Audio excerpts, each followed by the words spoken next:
In this lecture, we'll take a look at the inverse of a matrix.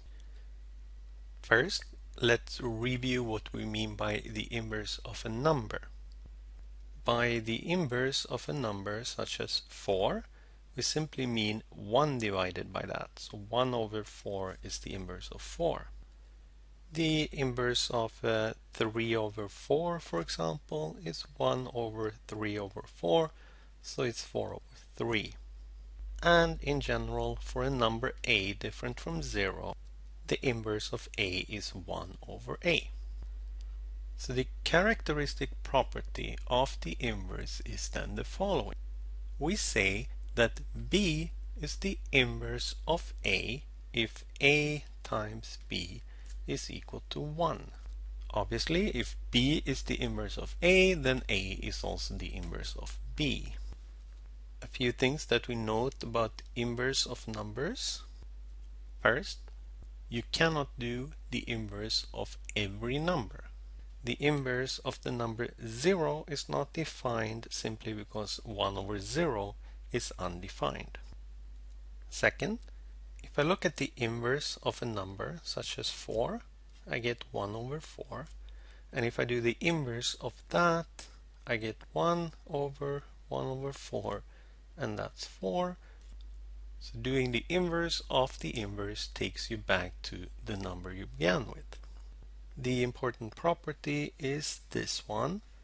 And if we just remember that in matrix algebra, the identity matrix plays the role of the number 1 in ordinary algebra.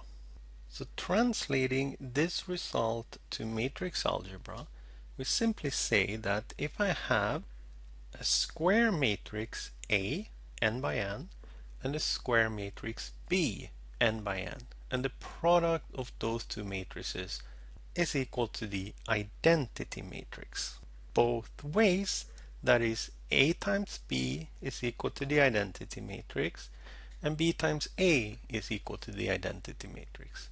Well, in such a case, we say that A is invertible or non-singular, and we call B the inverse of A. The inverse of A is typically denoted by A and minus 1 as a superscript. We never denote the inverse of A as 1 over A the way we do it for numbers. If A is invertible, it can be computed in R using the solve function. So note that A must be a square matrix. It must be n by n. If A is not square, it will not have an inverse. Also, the inverse of A will have exactly the same dimension as A. So let's check this out in R. Here I have a 2 by 2 matrix A. We will let R compute the inverse and we'll call the inverse B. So B is equal to solve A, like this, and the inverse of A is given by this matrix. At this point, we haven't said anything about how this inverse is calculated, and you shouldn't try to draw any conclusions based on this simple example. Exactly how one calculates the inverse will be discussed a little bit later on once we have covered elementary matrices and row echelon form. If I want to double check that B actually is the inverse of A, I need to compute A times B and B times A and check that that gives me the identity matrix. A times B is the identity matrix and B times A is the identity matrix, confirming the fact that B is the inverse of A. Here I have a 2 by 3, a non-square matrix C, and if I try to invert it in R correctly tells us that it's not a square matrix and it cannot be done. And here is the example we just discussed. Remember, not every number has an inverse. The number 0 does not have an inverse. The same is true for matrices. Not every square matrix has an inverse. However, here is a difference compared to numbers. For numbers, it's only the number 0 which doesn't have an inverse. For matrices, there are many matrices which does not have an inverse. If a matrix does not have an inverse, that is, for a given matrix A, I am unable to find a matrix B such that AB is equal to BA equal to I, then we say that A is singular or non-invertible. Here is an example of a singular matrix. If you try to invert a singular matrix in R will discover this and give you an error message. So here I have this matrix which we talked about, 1 0 0 1, called D, and if I try to do the inverse of D, R concludes that it's a singular matrix and it has no inverse. The final issue on this slide is to mention that we have two requirements for B to be the inverse of A. We need both AB to be I and BA to be I, as you see in the first bullet point. Well, it turns out, and we will show this in an exercise later on, that if A and B are square matrices of the same dimension, then AB is equal to I if and only if BA is equal to I. So that means that when I wanted to prove here that B was the inverse of A, it was actually enough to check one of them. If A times B is the identity matrix, then B times A must also be the identity matrix, and vice versa. Keep in mind it's not an obvious result, because matrix multiplication is not commutative. You cannot simply say that if A times B is the identity matrix, well then B times A must be the same thing because we're just switching A and B. In general, that's not true for matrices. But in this special case, if AB is I and A and B have the same dimensions, then BA will be I as well. We have some rules for the matrix inverse.